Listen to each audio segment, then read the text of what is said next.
Evening, everybody. Welcome back to The View for the match day review of last night's game against Millwall and the preview for QPR. We're doing double duty tonight.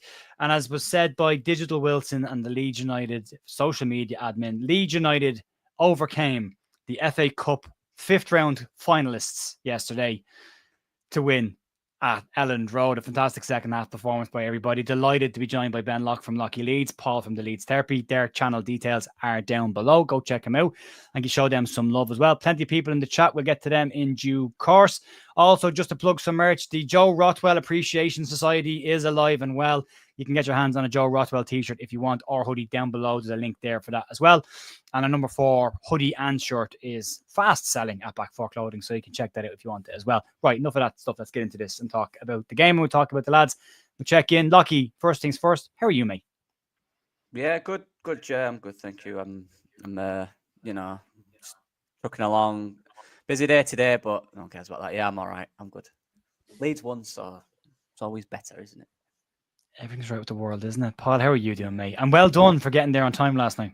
Do you know I did? I was slightly concerned that when I actually got in early and on time to go and eat my loaded fries, I did slightly think, shall I stay on the concourse until kickoffs actually happened, or can I just go straight in? But no, I just went straight in. I met Matty as well from Imagine Not Being Leeds, who is a unit, by the way. He is and by unit, I just mean he's an overall tall, big human being. So, yeah, Fridge. It's a good. He was eating a pie as well, which was quite funny. But overall, yeah, I'm happy. I'm knackered. It took a lot out of me last night, not just through pure excitement. I just think just the release of some nerves that were starting to scratch at the back of the head a little bit.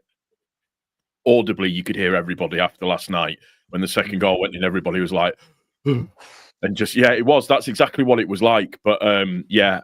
I'm very, very, very good. Thank you. You okay? I am, yeah. I enjoyed last night. I know we're going to talk about some bits and pieces in the game last night that again, go back to the Burnley game when myself and Locky were the only two that came away from that game going, I actually kind of enjoyed that in one sense because of what you watch tactically in the game. I thought there was some lovely moments last night.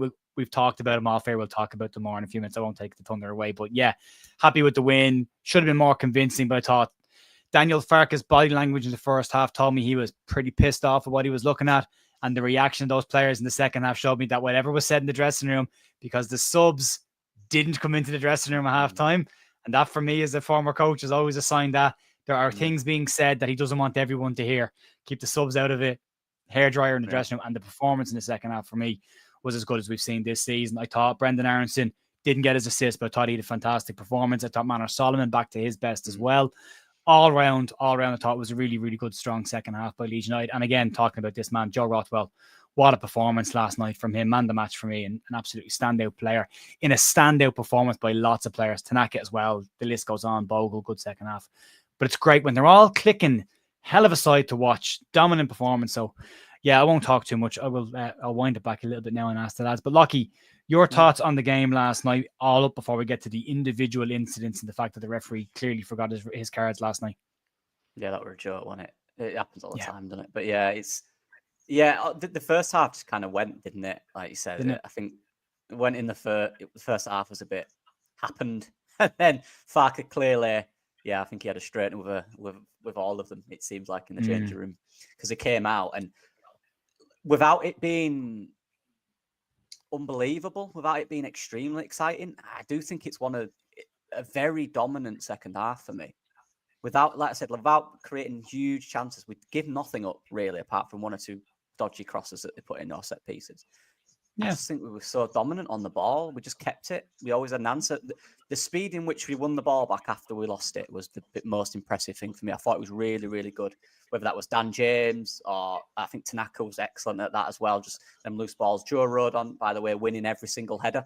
You know, when they went long, you know, that's how they play. And at times. And Ivanovic is a big guy.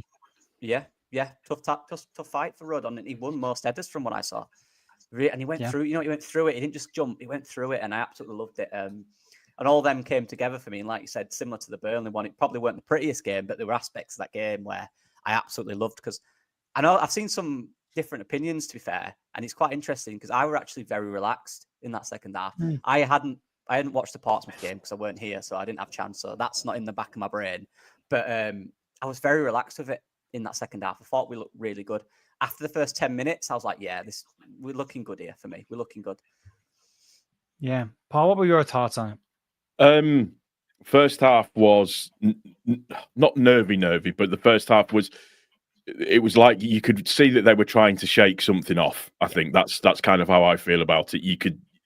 It was almost like, when like a small child's been absolutely bollocked, and then you're like, then he or she is trying to make themselves up.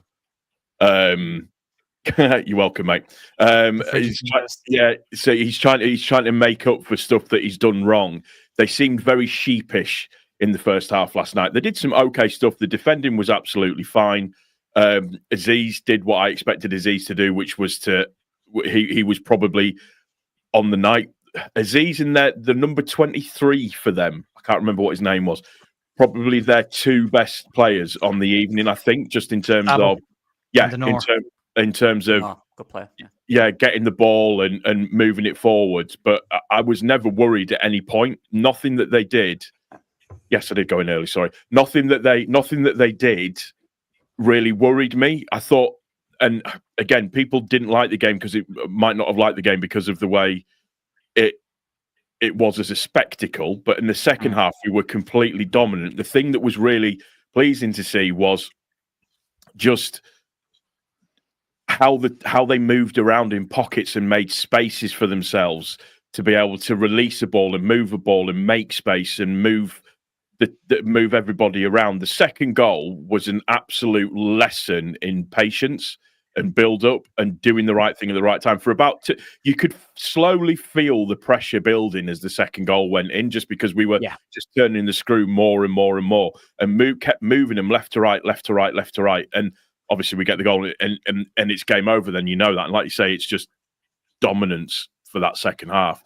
Not pretty, but in terms of what they did and how they did it and moving stuff around, it was really, because I was up in Rosehead in the East Stand, and I'm still slightly suffering from vertigo now because I didn't realise how steep that was. And it's your foot room. You haven't got any foot room. None, mate. None whatsoever at all. So we were all just stood up, just watching the game. And I accidentally, I don't know how I did this, but I was like leaning on the wall at the back, and I'd like stretched my hand out 4 times in the second half. I stroked the security guard's hand with the glove on. Not on purpose, just like putting my hand out like that. But I kept doing it. So I'm like, on his hand. And I looked at him and I thought, does he know that I've done this or not? Because I'm not sure. And the reason why I'm telling you that is because of how unworried I was as the game was progressing, that there was nothing that Millwall were doing that was making me think we need to buck up our ideas pretty quickly here, because we had it so much under control. Yeah, I agree. A couple of comments coming in. Michael Pollard is saying, can we get over the line with the same starting 11? Farkas seems focused on consistency and doesn't change when fresh players are brought on against our tiring side. Well, he does his own thing. Farkas doesn't react to other teams' substitutions. He's got his own mind and he does his own thing, and he won't be reactive to them. He'll play his game. But he seems to have dipped back in the last season's stick with the 11 that are getting the job done right now. And I think what he said after the game last night, Locky, was pretty much, not verbatim, but pretty much said, he pretty much told these lads after the Portsmouth game, I'm putting you back in to go and prove yourself and put in a performance. And if you don't, you're coming out. And I think they did that. I think this is where probably a minority with this, where I was all right this time with no subs. I was, because of that reason.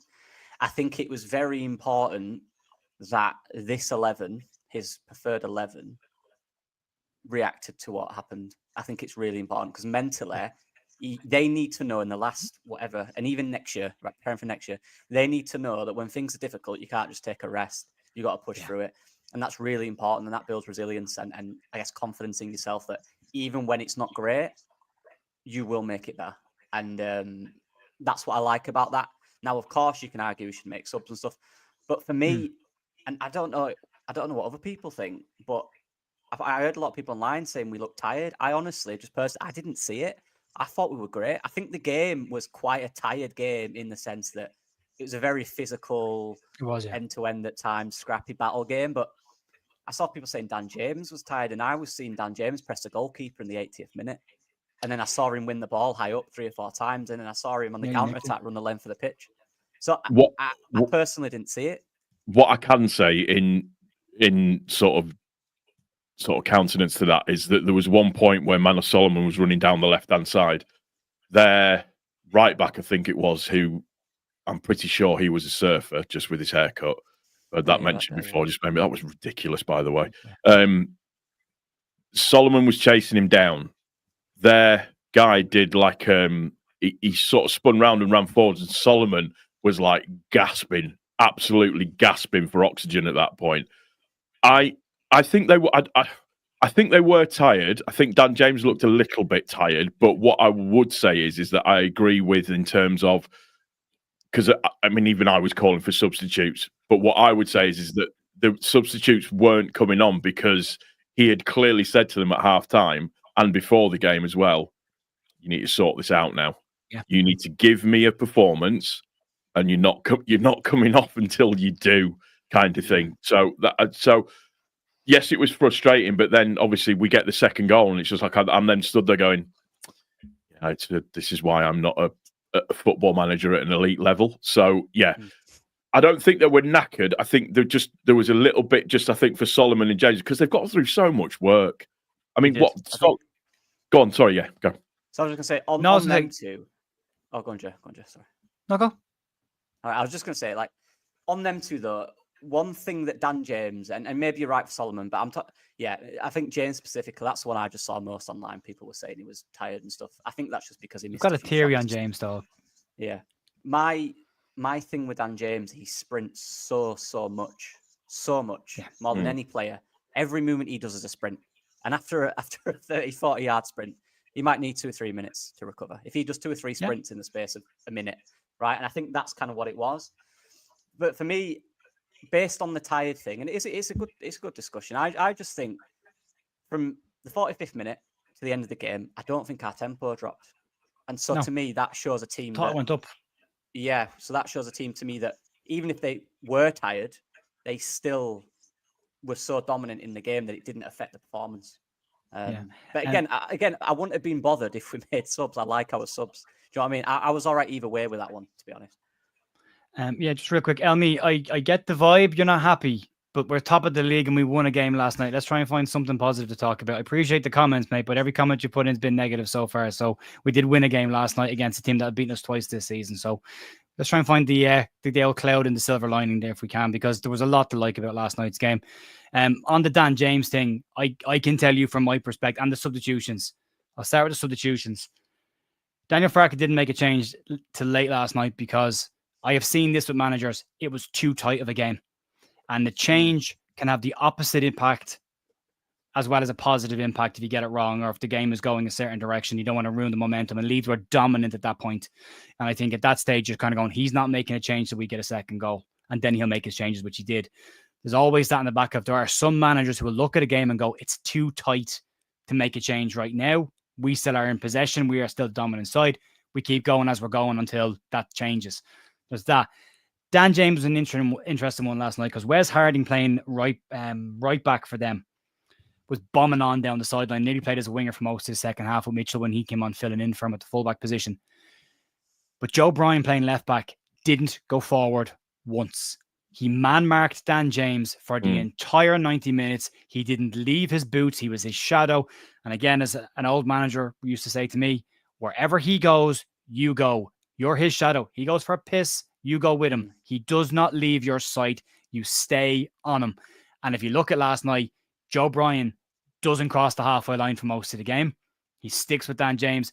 And against Portsmouth, Dan James was being doubled up on. And most of the time yesterday, he was being doubled up on again. So teams are figuring Leeds out as well and starting to see that that's the danger, man. That's where all the goals and assists are coming from, his side of the park. Nullify him, stop him getting the ball, stop him getting a run, and you stop Leeds from creating chances. And I think that's a major factor last night, but I wouldn't say he had a poor game last night. And Manor Solomon, who I would have rested coming into this game, one thing I did see from him last night that we haven't seen a huge amount of is when Junior Firpo went forward and went into the number 10 position as he does, Manor Solomon was absolutely bursting a gut to get back and cover him, which is great to see. And that's the kind of stuff that you want to see. So yeah, that's my take on those two things. But yeah, I wouldn't have a massive problem with what I saw last night in terms of that. Leeds were dominant in the game. I think we all felt the goal was coming at some point. The way Leeds were just pushing forward. But I would like to give Ilan Meslier a bit of credit because there was a cross in the second half where Leeds had them under so much pressure. They broke down the right hand side and they hit a cross, and it just takes a deflection. I think it was off Joe Rodon's studs or his knee, and it could just sneak in the top corner of the near post. And Meslier just reacts real quick and gets around them.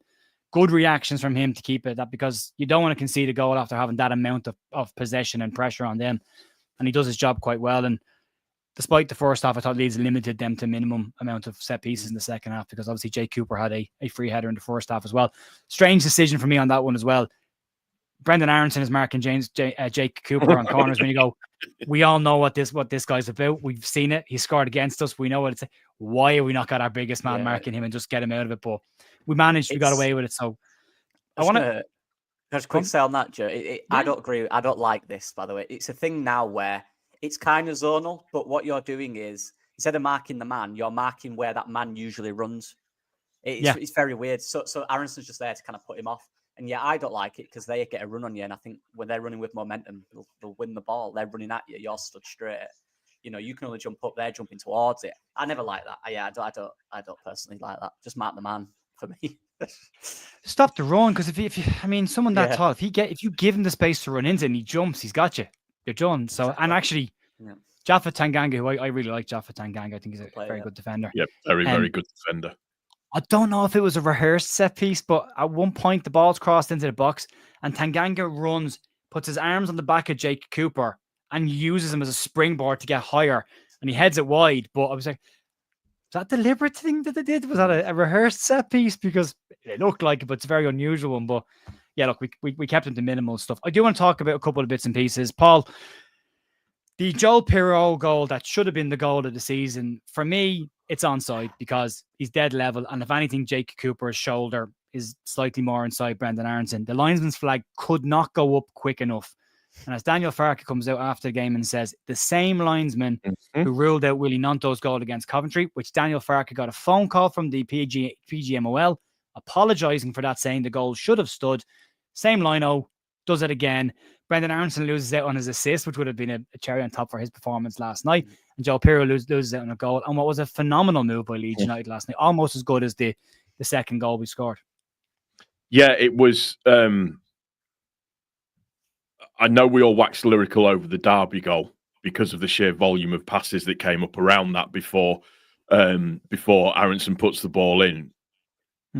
That last night was better, in terms of it was so quick, so precise, and the thing is, nobody had time to think. It just happened, and it was we're all watching it, and I'm going, holy shit, that's an incredible goal. And then look down, and the linesman's got his flag up. I can tell you now, I was, up in the gods, but I was absolutely bang on in line with that. I could see that. I would give Aronson I would probably say Aronson was about this much onside just before the ball was actually played. He'd actually timed the run perfectly. We all thought that he'd given it for Pirro at first, and it wasn't until afterwards that it was Aronson. Aronson wasn't offside. He sprung that trap really, really well. The touch to move it back into Pirro putting the defender on his backside. Everything about it was disgustingly good. And the fact that it was called off was just ridiculous. Just ridiculous. Yeah. Did he megged him as well, right, with his touch? He did, yeah. Put him on his back. And then chipped the goalkeeper. So a little back heel from Aronson, 1-2, little movement, meg the guy, put him on his backside and chip the goalkeeper. Like, come on, what have you done to us here? That's goal at season for us, maybe. You know what I mean? Fuming. The Burnley red card was overturned. I shouldn't be surprised by that. Oh. That's a shame, because Riley would be a big loss for them. But yeah. The drinking of the water bottles. Yeah, they're drinking water out of the Red Bull water bottles. There probably is some vitamins and stuff put in there, but they're not drinking Red Bull. No, it's just a branding exercise. No. Yes. Don't worry. What Red Bull feed... as akin to the other show that I did recently, there isn't crack in there, and we're not going to start talking about crack again. Other flavours and brands of crack that are available should you wish to partake. Yeah. So it's not crack, consume. it's just water. Yeah, consume your crack and Red Bull responsibly, folks. As we said last week, and someone said that should be on a T-shirt at this stage. Consume consume your crack. Spelled CRAIC, just so we know which crack we're talking about here. So we're not getting into that place. Yeah, should have been a goal by all accounts. Second half, then Dan James gets absolutely flattened on the edge of the box. Possibly a penalty, possibly a free kick. Keith Hackett, former Premier League referee, tweeted straight after the game, "That's a free kick all day, every day." He's pretty much just barged him. Referee's meters away from it, clear view of it, doesn't give it. All around last night, Locky, the officiating for me was pretty poor. No yellow cards when there should have been several yellow cards. I get that he was trying to probably control the game, but it's a Millwall Leeds game. It was physical enough. There were moments in that game where yellow cards. Dan James is 3 or 4 times just absolutely cleaned out of it. Yeah, the one with Dan James at the end as well, where the guy just goes through the back and just takes him out. He says, "You won the insane." And then the offside. And to be fair, though, that did work because Bogle probably should have been booked for the little pullback he did in the final third. So yeah, but yeah, it's every week, Joe. It's frustrating, isn't it? You just want like Farke said in his presser today. If it's consistent, it's fine. But we're seeing our players get dragged to the ground, and it's not a foul. Like, so blatantly obvious, and it happened the other week as well, didn't it? And obviously the penalty last week. It is bad. And people saying VAR. I don't want VAR. I want them to do a better job. I want them to do better. Do your job. Yeah. Do your job properly. Like, I mean, against Portsmouth, there was the penalty. And you're only thinking, looking at the body language of the referee, who was a Premier League referee, is he's waiting on someone to tell him they're reviewing it. Yeah. Because if you're doing that many Premier League games, surely it's got to come into your way of thinking that it will. I can let that one go and they'll come back to it. And then it becomes a habit then. And when it does happen in the Championship, you don't have that recourse to go and fix it, and you end up getting stuck with it. But on the officials last night, Farke didn't hold back. He did proper swing at them last night in the post-match. And I'll paraphrase what I've written down. But basically he said the rule is if you're level, you give the advantage to the attacker. But he said apparently we now have a new rule where if you're in doubt, you put yourself in the spotlight by waving your flag. So he's a proper dig there. He said, it's difficult to accept. You can't blame the referee. He has to rely on his assistants. If it happens 2 times with the same assistant, it's difficult to accept this. It can change the outcome of a season for a team. And we could have had a penalty against Portsmouth like at the weekend, and then that game's a different game and you're a point further on, or maybe you get 3 points from that game, Paul. But overall, just absolutely shocking officiating the last couple of games for Leeds. Yeah, we were watching last night, and I was talking to a couple that had father and son that had driven up from Cornwall that day to come and watch the game. And he said, "This is madness. This 24 hours ago, we were in Portugal, and now we're here." And I was like, "That's dedication. Love it." Yeah. And we were all saying, "Where has he got his cards?" Because there was one in the second half, where we were breaking and Dan James was running down the right-hand side and he got absolutely wiped out. And I mean, full on wiped out. And we all went, surely that's a yellow card now. Surely that's it. No, never a yellow card. Their right back within the first 20 minutes must have fouled Solomon 5 times and nothing. Dragged him down at one point. Arms around him. And just absolutely, because Solomon was losing his stuff. It was just, we've said it consistently all season, and it's, people accuse us of being conspiracy theorists and this, that, and the other. The standard of officiating this season is some of the worst I think I've ever seen. Just the worst I've ever seen in terms of decisions that have gone in our favour that shouldn't have done, like Locky mentioned. Bogle should have been booked last night. Luckily, he wasn't, which now means that the yellow card jeopardy thing is gone now. So that's done. So we don't need to worry about that. But it's so bad. So bad.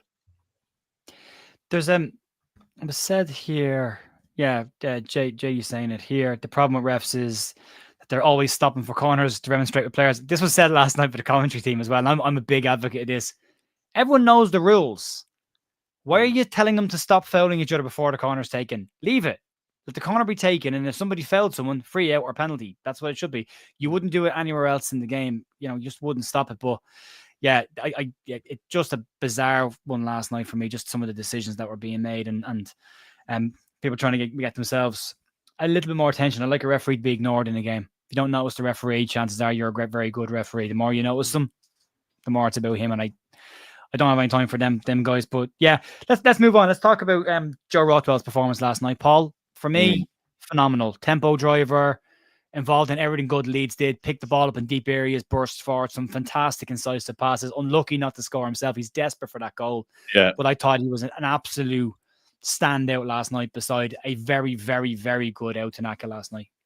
Yeah, well, I mean, if you go off the algorithm stats, they have Tanaka as man of the match last night. I think he comes in with like an 8.7, and Rothwell's like, I think like an 8.2. But just everything that Rothwell did last night was really, really good. He doesn't look like he's quick, but what he has this ability to do is just burst. And it's like he glides across the ground. And what that immediately does is it just puts them on the back foot straight away. He has this ability to run into space and then play passes off. The one thing that I will say is in the first half, there was a couple of passes that went astray a little bit. However, he was constantly looking to move forward, to break through the lines, to make sure that the passes were sped up, to just try and move everything around a lot more than what was probably happening. And just his importance is you can't even speak about it. He has to start every single game. The defense is good enough. Tanaka is good enough to pretty much handle, I would say, everybody. And Rothwell should just be starting. He should just be starting all of the time. I think Gruev, and I love Gruev, but I think he struggled a little bit since he's come back. A little bit. But that partnership of Rothwell and Tanaka is just phenomenally good. And he was everything that we needed last night. For the entire time he was playing, he was always looking to move the ball forward, always looking to keep possession, to start another move. Everything about what he did last night was really, really good. I loved him to pieces last night. I mean, he's a very, very sexy man anyways, with his beard and his coiffed hair and, it's another player that, Man United roots that we've all fallen in love with again. It's ridiculous, but there you go. Yeah, they had a few of ours as well, so we'll take the trade. Michael, just to clarify that, Aronson has been left out of the squad. Basically, he said, Pochettino said they've got too many players right now, and he'd possibly be in the next squad. I think it is a blessing in disguise for us because it means he's fresh and he's not travelling. Junior Firpo is the only one. The Welsh guys are playing World Cup qualifiers. I completely understand them. They're very proud internationals. They'll go and do their job. Junior Firpo is playing 2 friendly matches against Puerto Rico. 2 of them against the same team, which seems bizarre that we're even letting him go and playing that, considering how important he's been for us this season. And Patrick Bamford is back in team training, so you might see him after the international break. You might even see him on the bench for the QPR game, but yeah, it'll be an interesting one to talk about. Locky talked to me last night about the midfield pairing. Outstanding. I think Farker said the best thing about Rothwell, summed up perfectly, where he said, if you like football, you like Rothwell. Because from a midfielder, what do you want? As a fan of the game, what you want him to drive forward, you want him to go forward at any time. There's a space, I'm going to run into it. You know what I mean? Like, there's a pass forward, I'm going to drive. It's very rare you'll see Rothwell do 2 backwards or sideward passes back to back. If he does one, he hates it. Okay, give me it back. I want to go forward now. So honestly, I just love him as a footballer. I think he's outstanding. I also agree with him, Farker, what he said though on there is games where he will struggle more, and those are more transitional games where players move behind him. Millwall didn't do that. It was very wide and very high. So he did his defensive role was basically right, who's in front of me, who am I closing down, which is good at. So maybe in more stretch games is more of a conversation, but in these games, he's absolutely key. And when you have Tanaka there who just mops everything up and just keeps the ball under so much pressure all the time. How many second balls or loose balls did Tanaka win yesterday? It was just every single time. It was brilliant, wasn't it? So, and that finish isn't that. I mean, it's an absolute what? Yeah, it's a joke. I mean? It's a joke. That finish is ridiculous. I just love him. I love them both. I think they're brilliant. And but it was a bit of a worry what Farker said though, that he can't play twice in a week because his body don't let him. That's a bit of a concern, that. Yeah. So maybe that's might explain why he doesn't play him as much, because he physically cannot. I find that a bit strange. Obviously we don't know what's going on with the bodies. There might be a constant injury that's always popping up. But that is a shame, because that might mean he'll miss the game at the weekend. He was limping a little bit yesterday. He got a bit of a stiff knee, didn't he? But I watched and he was limping a little bit as the half wore on. But he'll be fine. Just stick him in an ice bath and then just cryogenically freeze him for 20 minutes. He'll be good. Yeah, it's a knock, and they get knocks, and he will probably be a bit sore. But then look, Daniel Farke could very easily just go back to his defensive pivot that he likes. I mean, I'm looking at the team of the week. Tanaka's in it. No sign of Rothwell in that team, but it tells you what the eye test versus the statistics will tell you, because Tanaka's goal obviously pushes him up. Matt, how are you doing, mate? Just on this one, really good point on this, and I think it's a very valid point. Rothwell and Gruev are very different profiles of midfielders. Gruev is a out-and-out sitting defensive midfielder. Rothwell is a box-to-box driving forward 8. Yeah. It's like comparing chalk and oranges. They're not the same profile to even compare them. But so I see benefits in both of them in certain games. But I think at this point of the season, if Leeds want to be on the front foot, I think you look at Rothwell to start those games, and then you bring Gruev in just to finish the game off and close the gaps and minimise their opportunities. We've got QPR coming up at the weekend, lads. And Ben, we've got a little bit of PTSD from last year, 4-0 hammering that pretty much destroyed our automatic promotion hopes last season. No Ilias Chair in their squad this season. Thank God he's injured. Your thoughts coming into this game, and I'll give you a bit of context on this. In the last 5 games, QPR have lost 4 of them, and those 4 came in a row. They've lost 5 in a row of the last 5 away games, and their home form is worse than their away form. They're 17th in the table on the home form. So on paper, not great. 3 wins, 2 losses in the last 5 in their home games. How are you feeling coming into this game on the back of Leeds' possibly poorest away performance this season against Pompey? I feel terrible now you've just told me all that. I can't lie. Sorry. You've ruined it, Joe. I was very confident until you told me their terrible form. Just give me the context. Yeah, I thought that would upset a few people. Oh, yeah, that game last year was horrible. That were down. That were bad, wasn't it? That battering last year. Oh God, that was. I don't even want to think about it. Honestly, we've got to beat them, haven't we? Really, we have to beat them. We've got, like you say, terrible form. I actually like Cifuentes. I think he's a really good coach. But he is a good coach. Yeah, it's just that type of game where this is where they'll turn up. Leeds are coming to town. So look, we've just got to keep saying this. We just got to keep doing our thing. Like we did against Millwall. We did our thing. I don't think Millwall were bad. I just think we were really good. I think actually on the ball, Millwall showed some decent little things, but we just dealt with it. And I think that's the same for QPR. They'll cause us problems, as they usually do, but we just got to turn up with a winning mentality and just know that it's so close now. It's so close. Go to the game, do what you know you can do. Everyone perform, battle and fight like we did against Millwall, and we'll win the game. But I hate this club. Why does it do this to me? Every other fan base right now, they'd be buzzing, wouldn't they, with this? Like, this is a perfect fixture. I'm just babbing myself now. Last year, I was in an airport in Amsterdam, coming back from Amsterdam, assuming Leeds would be fine. And then watching that game, I depressed as hell. I'm not going anywhere this year, so I won't be doing a watch along on Saturday because I am going to Game of Thrones Studios on Saturday with Jess. So I won't be watching the game for the first time this year. And I'm okay with that. I could do a little bit of a break for the stress, as Led Zepp has said in the comments. Struggle to do 3. Where is it here? Oh, there. Struggle to watch 3 games in a week of Leeds. The nerves just. I have to tell you, when I was in press and doing my coaching stuff, I missed the game for Portsmouth, and I didn't look all day. I didn't look at my phone. I didn't want to. I had a great day. Taught some really good people. Learned a lot of stuff. Did a lot of things. I checked my phone just as it finished, and honestly, I could have. I hate this club so much. I hate it. It ruined, and it was lovely weather as well for the first time in months. It was sunny. I just checked my phone. It said 1-0. I went, you. I was fuming, man. I couldn't believe it. Yeah, well, love them and hate them in the same breath. Yeah. You hate them because you love them so much, and they do these things to you. But look, Paul. Yep. Single-digit games left. Do we think we get to this point this season? It felt like a real slog in the first half, and it's nearly over now. We'll be done in just over a month. It'll be all done and dusted. Hopefully, it's done and dusted a little bit earlier in terms of the mathematical equations on this. But your feelings, your thoughts coming into the QPR game at the weekend, Paul? It's gut check time, boys. It's gut check time. Let's I don't know, prepare for it. I'm on so much caffeine at the moment. It's not even. I can't. The amount of poos that I'm doing is ridiculous. So they've got 1, 2, 3, 4, 5, 6, 7. So there's 7 players that they've got injured at the moment.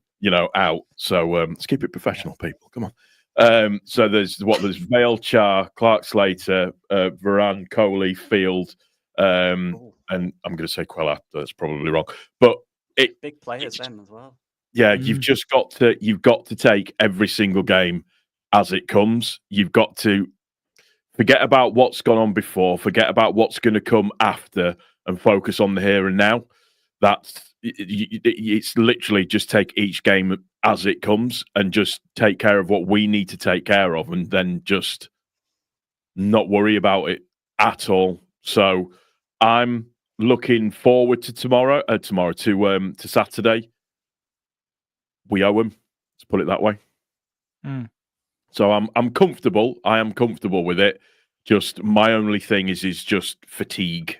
That's the only thing I'm slightly concerned about. But then, we've got Ramazani that can come on. You've got Nonto that can come on and still cause problems, which is the main thing. So yeah, it's going to be fine. We're going to be fine. It's good. It's all good. It's fine. It's absolutely fine. That's okay. Mockingbird Media UK, any truth in Calvin Phillips heading back to Leeds? According to Ben Jacobs, none. No truth at all in it. It did come from Team Talk. I did speak to somebody in Team Talk, and they said to me, nope. So don't know why that story came out, but it did come out. But somebody that I spoke to who knows a little bit about this said that he would be shocked if that move happened. He's on 150 grand a week, and he's produced nothing in 3 years. So I love Calvin, but unfortunately, I think his time has passed, especially in this Leeds United side. We need to focus on what's in front of them and not what's behind them. So no problem at all. Locky, any midfield changes for this game? Do you think he goes back in with Groove in the middle of the park, or I know we'd probably stick with Rothwell, but what do you think Farke is going to do? Climb inside his head for a minute. I'd stick with him. Well, I'm just worried about what he said after the game because it wasn't talking about the injury. He was talking about like he said, he struggled all season to do 3 games in a week, which is weird. So I'm a little worried. That's probably why he's not been playing. So hopefully that's not the case. And hopefully, like Paul said, just stick him in the ice bath and just cryo chamber, do whatever you need. Just absolutely make sure he's fine because he's huge for us. And yeah, we need those players in these games now. We need to win these. We need to win these games. So we need 100% keep it the same as it is. They did him a job. Farke kept them all on the pitch to do him a job, and they all did. So now surely that's rewarding them to play the next game. So yeah. Isaac Schmidt last night was ill. That's why he was out of the squad last night, and Sam Chambers came in. But yeah, look, it's a rotation. I actually thought when I looked at it that he was just removing a defender from the bench and putting a more attacking player and Sam Chambers on the bench in case he needed it. So, but yeah, look, Schmidt's going to have to wait, I think, his first chance because it's not going to come that easily. Also, it was already mentioned, 300 people watching tonight. If you could stick a like on the video, that would be great. That feeds the algorithm and helps the video go out to more people who may not be seeing it in their feeds right now. Paul, would you make any changes to the midfield? And have you any thoughts on the quick turnaround? It's been said by quite a lot of people. Another early kickoff for Leeds. Less time to recover than the likes of Sheffield United and Burnley, and the Preston game has also been moved to 12:30 kickoff as well. Thoughts? Sky TV is fucking shit. That's my fault. It's getting there. Sorry, I keep swearing. I've had a conversation with you on WhatsApp before, just with regards to games and everything. We've only had 10 games kick off at 3 p.m. this season. It's a joke. 10 games that we've played of the 37 have kicked off at 3 p.m. this season. Don't get me wrong. I understand schedules. Sometimes games fall on different days and bits and pieces and stuff like that. That's fine. The amount of games we have moved is just an absolute joke. It's just an absolute joke. And I don't care what anybody says. AD White made an interesting comment about this on the Square Ball podcast, and I agree with him. What he was saying is that where people go, oh yeah, you shouldn't let it affect you. You're a professional footballer, this, that, and the other. But if you're playing last on a weekend and you know that everybody else behind you has won, it does affect the way that you play slightly. And I'm not saying that doesn't mean that these guys aren't mentally capable. Of course they are, but subconsciously it has an effect on you. Yeah, exactly. The human. It's like us playing at 12:30 on Saturday. If we win that game, you've then got Sheffield United and Burnley going, for God's sakes. Do you know what I mean? Before the actual start of the game itself. So it's this 3 p.m. blackout thing that they do, and that just nothing's ever going to change with it, is it? There's not. It's a joke. In terms of the actual players themselves, no, I'd keep exactly the same team that played. If everybody's fit and fine, I'd keep everybody the same. There's literally no point in changing it, in my opinion, because it's a winning team and it's doing what it needs to do. For a fully fair competition, everyone should just play at the same time. There's no mental games you can do. There's no advantages with games in hand. It gets rid of all of it. Look, it's not going to happen because of the money, but that's what sport should be. It's equal. You know, why am I seeing? I saw a comment earlier, a good comment about how much rest we've got compared to the other team. Yeah. Like, what's that about? It should be the same for each team every single week. Obviously, bar travel, which you can't help, but yeah, I find it ridiculous, mate. To be honest, I find it ridiculous. There it is. There. Thanks to Andy Jones. Well, that Leeds rest period between games 62.5 hours. Sheffield United's rest period 110 hours. Burnley's rest period 89 hours. That's considerable. That's more than a day for each side. Which, if you're a professional athlete, 24 hours of recovery makes a massive difference to how you play. And if we're talking about Leeds looking a little bit leggy, which I thought against Portsmouth we did, that's a factor. That's a massive factor in that. Like, you're playing before everyone else and after everybody else. You're not getting the same turnaround. Has also been said by everyone in the comments here as well that Sky did make a statement at the start of the day. I thought it was 21 games that they would show or something like that. But it's worth checking out. And where Sky will get out of this loophole is it'll be based on the team being the home team. So they'll have Leeds in a ton of away games as well. That gets home games in for the lesser sides in the division and also gets them out of that loophole. But it is definitely disproportionate to the amount of times that Leeds games have been moved for TV. We've talked about April already. Leeds have had 2 fixtures moved for TV in April. Burnley haven't had any. Sheffield United haven't had any. It's just us. So, yeah, it's a crazy situation. And Paul said conspiracy theory, and you can say that, and I would normally agree with you. But unfortunately, if it walks like a duck and it cracks like a duck, start to think it looks like a duck. Yeah. You know what, as well, Joe? I just want to quickly say, like, I was speaking to my dad about this earlier. Exact same thing.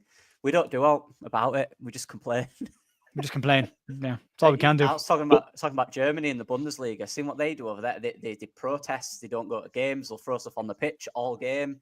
Like, we just say this is terrible. Then get on with it. We're terrible, aren't we? Honestly. But if you look at the German side's reaction to Elon Musk's actions recently, they've all left Twitter. They publicly said they were done, and all the German clubs, well, most of them, the bigger clubs, shut down their X accounts and moved to Blue Sky. Just, we're done. We're not putting up with that. We're out. Everyone else, and I'm in this bracket as well, going, well, I'll just hang on a little bit longer, see how this goes. But at the same time, moan and complain about it as well. But it's probably all we can do. Paul, give me a score prediction for the weekend. Where's your head at? 2-0. We're always good at it. We're always good at a 2-0. Yeah. Locky? Oh. Yeah, you know what? I'm 3-0. I'm going for 3-0 as well. I think the heads are up now. Maybe got the little blip behind us. So yeah, 12:30 games. Your time are worse for me at 4:30 a.m. Sorry about that. Yeah, also, by the way, you did ask a question about the store. Does the store only ship to some states? No, we should have global shipping. So that should be on. If you're having an issue with it, the email address for the channel is theleadsview@outlook.com. It's on the YouTube channel if you hit the about section. If you've got an issue, let me know. I'll talk to Gavin and we'll get that sorted. But there should be global shipping, so there shouldn't be an issue there as well. So should be all good. Right, we'll wrap it up there. A massive thanks to the guys for joining us, talking to us about Leeds tonight. Lucky, anything going on your channel this week? I just did my player performance review video this morning, and then I'm probably, I can't guarantee out because I've got some stuff on this week, but I'm going to try to do some type of tactical breakdown at some point this week. I'll try. So.